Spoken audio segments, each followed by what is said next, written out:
everyone, welcome to the Shikaku World vlog channel. I'm your host, Ichigo-ichiei, and today we're gonna look at some main pros and cons of being a civil servant in Japan. Let's go!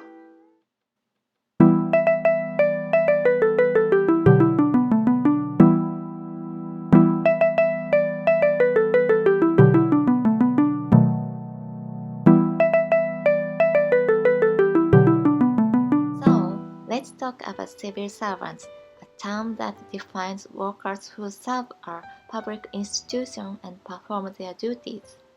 Civil servants are generally considered to be indispensable in maintaining society despite being the object of social resentment at times, as they are hired at the public's expense, i.e. via taxes. So, have you ever considered just how many workers in your country are civil servants percentage-wise? Well, if you are ever curious, a good place to research that would be the OECD, the Organization for Economic Cooperation and Development. In 2017, the OECD conducted an international survey to compare the populace of civil servants among 29 countries called Government at Glance. According to them, the top-ranking country is Norway at 13%, whereas my country, Japan, ranks the lowest at 5.9%.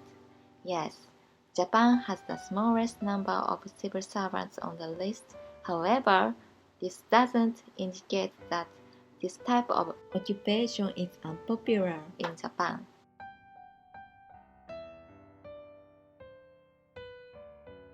Yes, we did have a period in our economy called the high growth period from 1960 to 1970, where civil servant work popularity paled in comparison to private company work in Japan. However, civil servants has bloomed in Japan ever since, which is particularly evident in 2021, having gone through a pandemic that ravaged numerous private company jobs. Okay, so it goes without saying, civil servant work can be quite varied despite this umbrella term. Needless to say, this industry has drawbacks as well as perks. But let's start with the perks. So, what are the most common draws that motivate workers to pursue careers in civil service?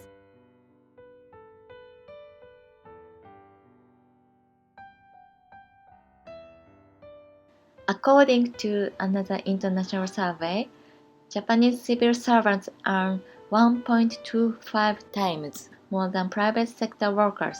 Plus, as they still tend to make up the minority of Japanese workers, despite being more popular than in the high growth period, they tend to resemble a kind of elite class.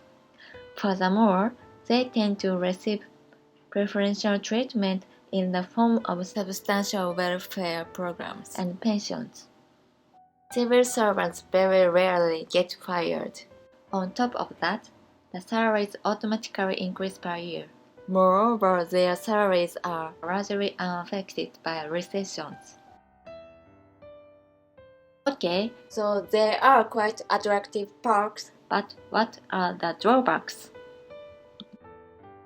So, what are the most common deterrents that demotivate workers pursuing careers in civil service?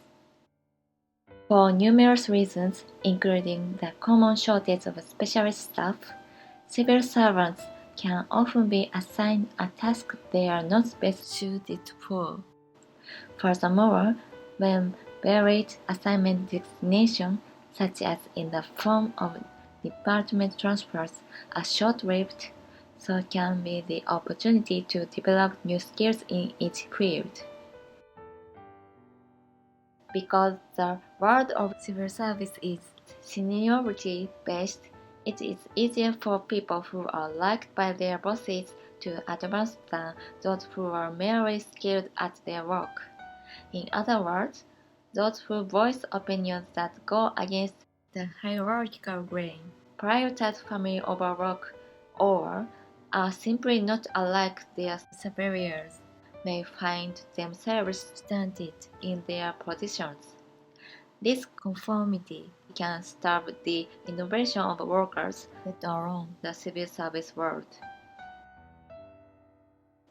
I'll conclude this with my take on the matter, being a former civil servant of Japan. I say it may not be worth pursuing a career in civil service. If you enjoy expanding your skill set at work and working at your own pace over having a stable income, then this work may not be for you, as I realize it didn't suit me. On the other hand, if you need a profession with a fixed salary to support your family, then this may be your calling. What do you think? Please let me know in the comments. Thank you very much for watching the video. Please like, share, comment, and subscribe, and I'll see you next time.